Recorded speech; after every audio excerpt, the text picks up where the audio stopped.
Hello friends, welcome to CN study method. So friends, तो चलिए इस वीडियो में हम लोग पढ़ने वाले हैं क्लास 8 का लेसन 3 मेजर फॉर मेजर की पार्ट 3 वीडियो, जिसमें हम लोग आपको एक्सरसाइज कवर करवाएंगे। सो फ्रेंड्स, तो वीडियो को बिना देर किए हुए चलिए स्टार्ट करते हैं हम लोग एक्सरसाइज सॉल्व करना। आई होप यदि आपको एक्सरसाइज समझ में आएगी, वीडियो पसंद आएगी, प्लीज़ वीडियो को लाइक कर दीजिएगा, शेयर कर दीजिएगा, और चैनल पर नए होंगे तो प्लीज़ चैनल को सब्सक्राइब करके बेल नोटिफिकेशन को ज़रूर दबा दीजिएगा, ताकि ऐसी वीडियो सबसे पहले आपके मोबाइल पर उपलब्ध होती रहे। तो चलिए शुरू करते हैं। रीडिंग कम्प्रीहेंशन है। फर्स्ट है टिक राइट द करेक्ट आंसर। सही उत्तर पर टिक लगाइए, राइट का टिक लगाइए। फर्स्ट है who was invited to draw the king's portrait. जो किंग थे, राजा थे, राजा का चित्र बनाने के लिए किसे इनवाइट किया गया। हु वाज इनवाइटेड, किसे इनवाइट किया गया, किसे बुलाया गया राजा की चित्र बनाने के लिए। तो ऑप्शन है ए तेनालीरामा, ऑप्शन बी है कारपेंटर, ऑप्शन सी है राजा वर्मा, ऑप्शन डी है एल्डर्स ऑफ द टाउन। तो यहाँ ऑप्शन सी सही होगा, राजा वर्मा को राजा का चित्र बनाने के लिए बुलाया गया था। फिर सेकेंड है what did the artist get as a reward. Artist को, कलाकार को इनाम के तौर पर, एज अ रिवार्ड, इनाम के तौर पर क्या दिया गया। कलाकार को इनाम के तौर पर क्या दिया गया। तो ऑप्शन ए है मनी, पैसा या रुपया, ऑप्शन बी है फ्रेज, प्रशंसा, ऑप्शन सी है चीफ मिनिस्टरशिप, मुख्यमंत्री, ऑप्शन डी है किंगडम, साम्राज्य। तो इसमें से ऑप्शन सी सही है। राजा वर्मा को, कलाकार को किस पद से नवाजा गया था। चीफ मिनिस्टरशिप के पद से नवाजा गया था, यानी उसे मुख्यमंत्री का पद दिया गया था। तीसरा है the artist administration made the people of the kingdom. तो आर्टिस्ट, कलाकार के प्रशासनिक कार्य से पीपल, लोग, किंगडम मतलब साम्राज्य के, उस कृष्णदेवराय के साम्राज्य के लोग क्या रिएक्शन था उनका। तो ऑप्शन ए है हैप्पी, खुश थे, ऑप्शन बी अनहैप्पी, ना खुश थे, ऑप्शन सी है सेटिस्फाइड, संतुष्ट थे, ऑप्शन डी है प्लीज्ड, खुश थे। तो यहाँ ऑप्शन बी सही होगा, क्योंकि जब राजा वर्मा ने चीफ मिनिस्टर का पद संभाला था, तब उसके द्वारा संभाले गए राज्य में क्या होने लगी, अव्यवस्था फैलने लगी, जिसकी वजह से लोग अनहैप्पी हो गए, नाखुश हो गए। आई होप इतना समझ में आया होगा। नेक्स्ट आपको ऑप्शन वाला क्वेश्चन का आंसर समझ में आ गया होगा। चलिए अब देखते हैं इसकी क्वेश्चन का आंसर। चलिए देखते हैं इसका आंसर। देखिए फर्स्ट क्वेश्चन है why were the people unhappy with Raja Varma's administration. Raja Varma के एडमिनिस्ट्रेशन, प्रशासनिक कार्यों से लोग क्यों अनहैप्पी, नाखुश थे। तो राजा वर्मा के प्रशासनिक कार्यों से लोग नाखुश क्यों थे। तो इसका आंसर देते हैं The people were unhappy with Raja Varma's administration because of his lack in experience, hasty decision and bad management of the state affairs. People, लोग, वर अनहैप्पी, नाखुश थे, विद राजा वर्मास एडमिनिस्ट्रेशन, राजा वर्मा के कार्यों से लोग नाखुश थे, बिकॉज क्योंकि, of his lack in experience, hasty decision उसके जल्दबाजी में लिए गए निर्णय, और प्रशासन के मामलों में, राज्य के मामलों में खराब प्रबंधन की वजह से राज्य का कार्य गड़बड़ा गया था। राज्य का कार्य क्या गड़बड़ा गया था, उसे समझ में नहीं आ रहा था कि राज्य कैसा चलाना चाहिए। इसके कारण वहाँ राज्य की जो भी कार्य वगैरह थे वो सारे क्या हो गए थे, गड़बड़ा गए थे, गलत ढंग से चलने लगे थे। तो इसलिए वहाँ के लोग राजा वर्मा के प्रशासनिक कार्यों से नाखुश थे। इतना समझ में आया। नेक्स्ट सेकेंड है what was Tenali Rama's plan to remove the artist from his new job. तो तेनालीरामा की योजना, प्लान क्या था, कलाकार के उसके नए काम से नए पद से हटाने का उसने क्या उपाय सोचा था, क्या प्लान बनाया था? तो आंसर है Tenali Raman invited the king for lunch. The food was unbearably hot and badly cooked. It was cooked by an excellent carpenter. When the king asked why he employed a carpenter as a cook, Tenali Raman replied, "If an artist can become a chief minister, why can't a carpenter become a cook?" तो तेनालीरामा ने क्या plan बनाया? तेनालीरामा ने invited बुलाया the king for lunch, अपने घर lunch दोपहर के खाने के लिए राजा को बुलाया। और the food was unbearably hot and badly cooked, और जो खाना था वो कैसा था? असहनीय गरम। अनबेरेबली हॉट असहनीय गरम, एंड बैडली कुक्ड और ख़राब तरह से बनाया गया बेस्वाद खाना था। It was cooked by an excellent carpenter, यह एक एक्सीलेंट कारपेंटर, एक शानदार, एक बहुत ही अच्छे बढ़ई के द्वारा बनवाया गया था। When the king asked why he employed a carpenter as a cook, जब राजा ने पूछा कि तेनालीरामा से पूछा कि तुमने उसे इस खाना बनाने के एज अ कुक, खाना बनाने के तौर पर कारपेंटर बढ़ई को क्यों रखा है? तो तेनालीरामा ने आंसर दिया, उत्तर दिया, इफ एन आर्टिस्ट, यदि एक कलाकार can become a chief minister, एक मुख्यमंत्री बन सकता है, why can't uh carpenter become a cook, तो एक कारपेंटर, एक बढ़ई, एक खाना बनाने वाला क्यों नहीं बन सकता? राजा ने जब इस प्रश्न का उत्तर पूछा तो तेनालीरामा ने कहा, यदि एक कलाकार, एक चित्रकार मुख्यमंत्री बन सकता है, तो एक बढ़ई, एक लकड़ी का काम करने वाला, खाना बनाने वाला क्यों नहीं बन सकता? आई होप इतना समझ में आया। चलिए नेक्स्ट, तीसरा है, why did Tenaliraman ask a carpenter to cook food for his feast? तो तेनालीरामा ने कारपेंटर, बढ़ई को खाना बनाने के लिए, अपने यहाँ दावत के खाना बनाने के लिए क्यों रखा था? आंसर है Tenaliraman wanted that the king should realise his mistake in making an artist as the chief minister. तो यहाँ तेनालीरामा ने कारपेंटर को खाना बनाने के लिए रखा। तो किस लिए रखा था? तेनालीरामा चाहता था कि तेनालीरामा चाहता था कि द किंग, राजा, शुड रियलाइज, राजा को रियलाइज, महसूस हो सके हिज मिस्टेक, अपनी गलती का, in making an artist as a chief minister, एक कलाकार को एक मुख्यमंत्री के पद पर रखने की उनकी गलती का एहसास हो सके, इसलिए उन्होंने एक बढ़ई, एक कारपेंटर को खाना बनाने के काम पर रखा। 4 है, what does the title measure for measure मापदंड, पैमाने का शीर्षक क्यों लिया गया? इसका आशय, इसका मीनिंग क्या होगा?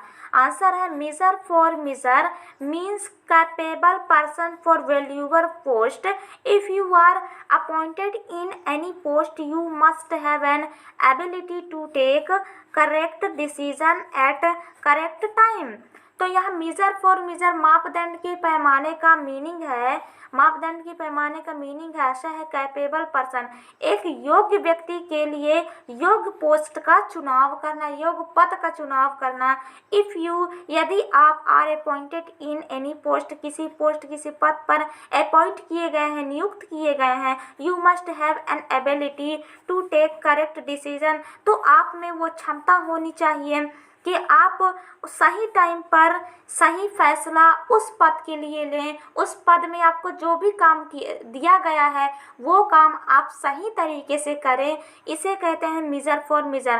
कहने का मतलब साफ साफ शब्दों में ये है कि जो व्यक्ति जिस काम को करने लायक है उसे वही काम सौंपना चाहिए, और जो व्यक्ति जिस काम को करने के लायक नहीं है उसे उस काम के लिए उसके मन रखने के लिए उसे वो काम नहीं देना चाहिए, क्योंकि इससे काम गड़बड़ा जाएगा। तो आई होप आपको मेजर फॉर मेजर की स्टोरी समझ में आई होगी एंड इसका क्वेश्चन एंड आंसर की एक्सरसाइज भी समझ में आया होगा। चलिए नेक्स्ट एक्सरसाइज देखते हैं। नेक्स्ट एक्सरसाइज में है वोकेबुलरी शब्दकोश। फर्स्ट है choose the most suitable phrase that will help to complete the sentences. ये नीचे दिए गए ये सेंटेंस है ये जो, और ये डिब्बे में क्या दिए गए हैं, फ्रेज वर्ड दिए गए हैं, फ्रेज वर्ड दिए गए हैं। चलिए इनमें से सुइटेबल जो सही जो करेक्ट इन खाली स्थान में भराएगा इन सेंटेंसों को पूरा करने के लिए, इन्हीं में से इन्हीं वर्डों को इन्हीं फ्रेज को यहाँ पर लिख करके हमें वाक्यों को पूरा करना है। तो ये फर्स्ट है ऑल सेंस सभी इंद्रियां, कम अक्रॉस संयोग से मिल जाना, क्लोज एंड नियर पास और पास होना, सफर एंड डाई भुगतना या मरना, अनबियरेबली हॉट असहनीय गर्म।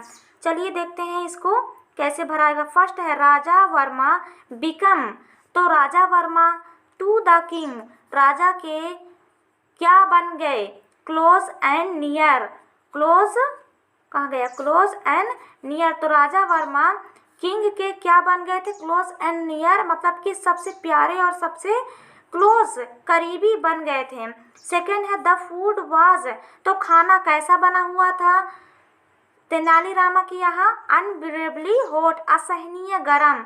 तीसरा है do you want us to, तुम क्या तुम चाहते हो कि हम लोग by eating this horrible food, इस भयानक खाने को खा कर के क्या हो जाए। राजा ने क्या कहा था, सफ़र एंड डाई, सफ़र एंड पीड़ित हो जाए, मतलब कि असहनीय खाने को क्या करें, खा कर के हम लोग चाहते हो कि हम लोग मर जाएं, ऐसा करके राजा ने कहा।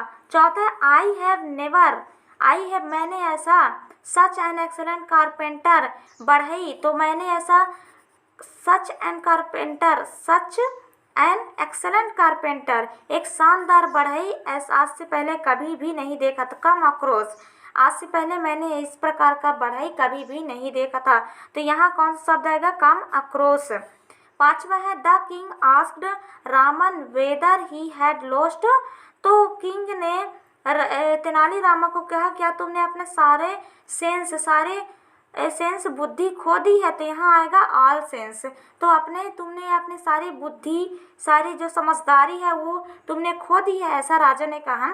तो जो ये फ्रेज वर्ड थे ये सही वर्ड यहाँ पर आकर के फिट बैठ गए। आई होप ये वाला आपको समझ में आया होगा। चलिए देखते हैं नेक्स्ट बी नंबर है मैच द फॉलोइंग।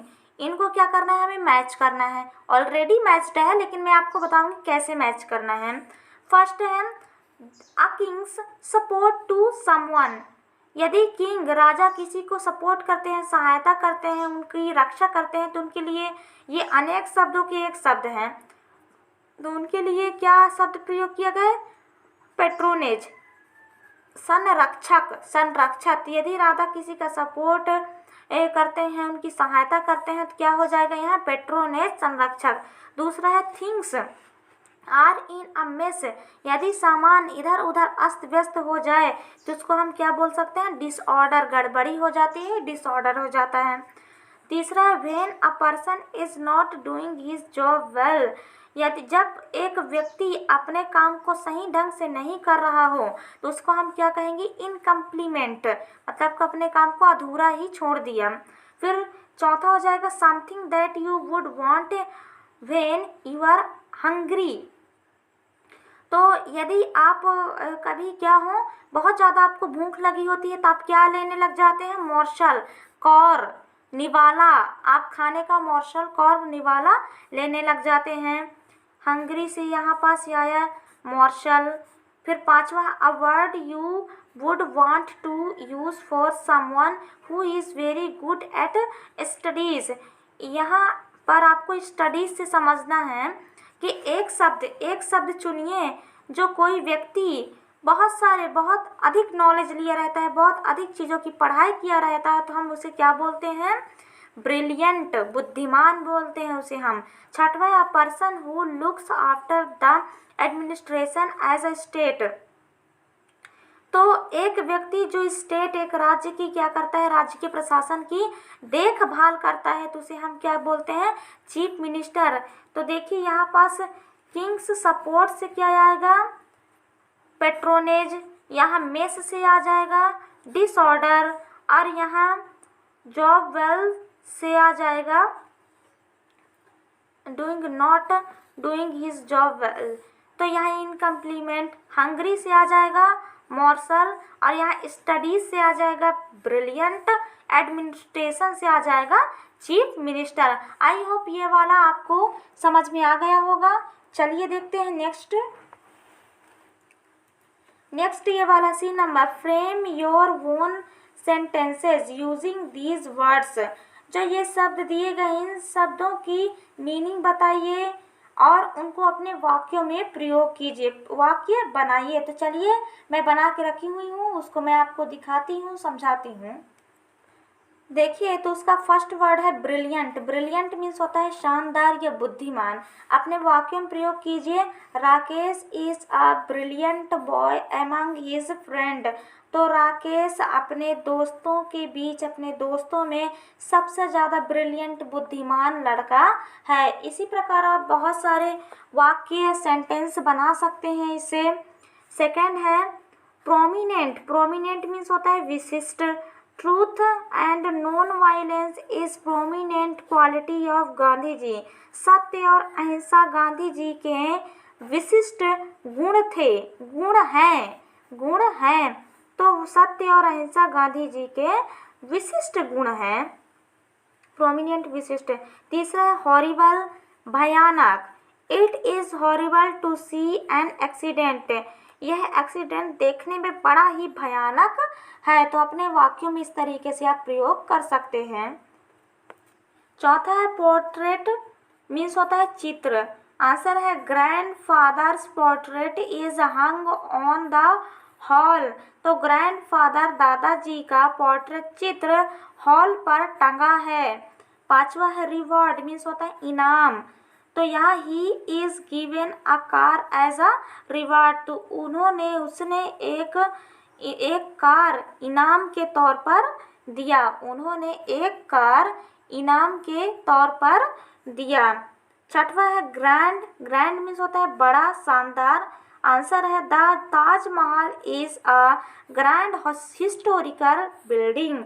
तो ताजमहल एक ग्रैंड, बड़ा शानदार ऐतिहासिक इमारत है। तो इस प्रकार आप इन शब्दों से वाक्यों में प्रयोग कर सकते हैं। आई होप फ्रेंड्स आपको इतना समझ में आया होगा एक्सरसाइज। तो प्लीज़ वीडियो को लाइक कर दीजिएगा, शेयर कर दीजिएगा, चैनल पर नया सब्सक्राइब करके बेल नोटिफिकेशन को ज़रूर दबा दीजिएगा, ताकि ऐसे ही वीडियो सबसे पहले आपके मोबाइल पर उपलब्ध होती रहे। चलिए मिलते हैं हम लोग next new lesson, new video के साथ। तब तक के लिए धन्यवाद।